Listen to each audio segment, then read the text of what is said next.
Going to make an elastic bracelet. The only tools you need are a pair of scissors.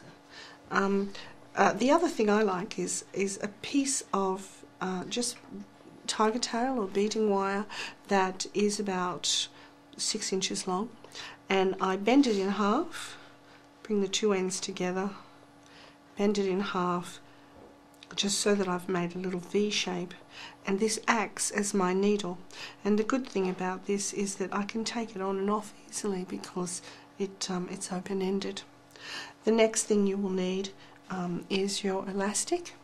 I've cut a piece about 1 meter long, and I've brought the two ends together, and then I'm going to knot the two ends, and it's purely just to keep the ends together and to keep your work tidy and you in control of how to make your bracelet. So it's just a temporary knot, and you see the other end is a loop, and I work flat on the table. Always work flat, that way you keep in control.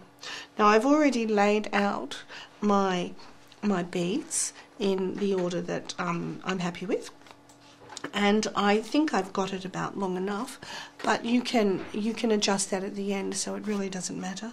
The only thing I will suggest is that on one end, because don't forget it's going to become a circle, so this end will join up to this end, and on one end I've got a bead with a slightly larger hole, because then the knot can bury inside of it. So now I take my needle and put it through the loop here at the end.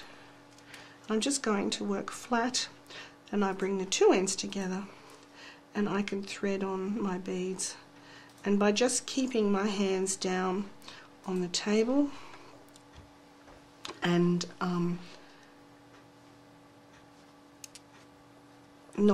letting the beads stay flat on the table, I'm not going to get myself in a mess.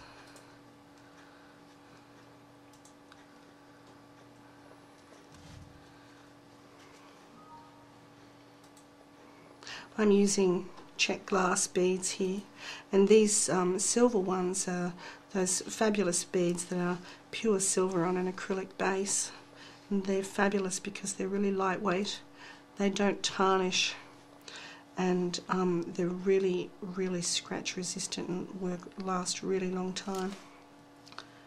Now because I'm using a double strand of elastic, obviously the elastic is finer than some people use. You know, I like to use maybe like a 0.5 or something. A lot of people use 0.8, but for me your knots are so bulky and you can really only put your wire through or your elastic through once, whereas I like to use it double. And if I'm using really heavy beads or gemstones or whatever, then I'll even do, you know, 4 times. And a nice professional elastic will just sit in a nice flat band inside your beads. Now I've threaded all my beads, and what I'm going to do now is I can take my needle off, and I'm just going to measure to see if this will fit around my wrist, and I only want it to be loosely there, so I could probably add 1 more bead or 2 even. You don't want it to be tight. See, now I can put my needle straight back on. You don't want your elastic bracelet to be too tight because you don't want the elastic to stretch. There we go, all done. And I would say that's more than long enough to fit on my wrist. Now, here's the fun part. We're going to make a fish. So, here's the head of your fish. And then these 2 little ends will be the tail of your fish. So I no longer need the knot, so you can either untie it or just cut it off.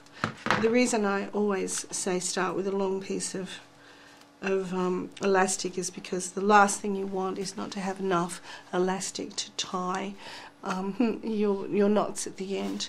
Now you see I've got my 2 ends of elastic here and here, so here's my little fish. Here's the tail and here's the head. So now what I'm going to do is take one section of the tail and put it through the head like this, and then I can just very gently pull the 2 ends together, and you'll see just gently, there we go. It's all come together in a nice neat circle. So now all that's left to do is to tie an overhand knot. The reason that this is such a great method is because I'm not tying loose ends together, I'm actually tying them over that loop in the beginning, which if I bring that close, I don't know if you can see the loop, but I'm actually tying over the loop, so I've got something to shank onto. So I'll just pull that in, and then just a simple overhand, or what I call a shoelace knot, and pull it together. Now here's the key. You want to get a tight knot, but if you pull too hard you will break your elastic. So what I do is hold it very close to the knot and just give it little gentle tugs until I'm satisfied that it's, you know, firmly in place. Now you need to do 5 of these at least. So that's 1, 2, and between each one just give it that little tug.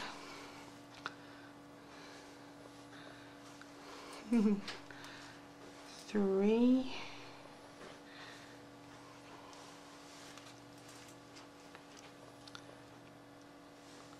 4,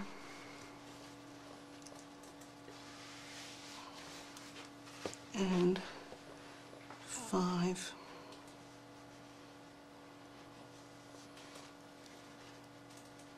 Now after I've done my 5th knot of my little bracelet, I'm going to do a double knot. So here's the last one, and so well, some people call this a surgeon's knot. I go in one side with one and then the opposite direction with the other, and you can see here that it's got quite a long area of knot, and then that just comes in. And the same way, and if I'm really feeling, especially if like there's some glass beads in here which are heavy, I'll just do another one. And you can also do it by just going through once or twice. You'll get yourself into however's comfortable for you. Okay, now the nice thing about this is you'll see the knots travel along the elastic. I don't have a big long wad of knots, and now all I have to do is trim it just close to the knots, but giving myself a little area. And then because I had lost the knot, I can just work it inside the bead, and there's the finished bracelet, all done. And it should just slide straight on my wrist. There it is, sitting very nicely. Finished. And there you go.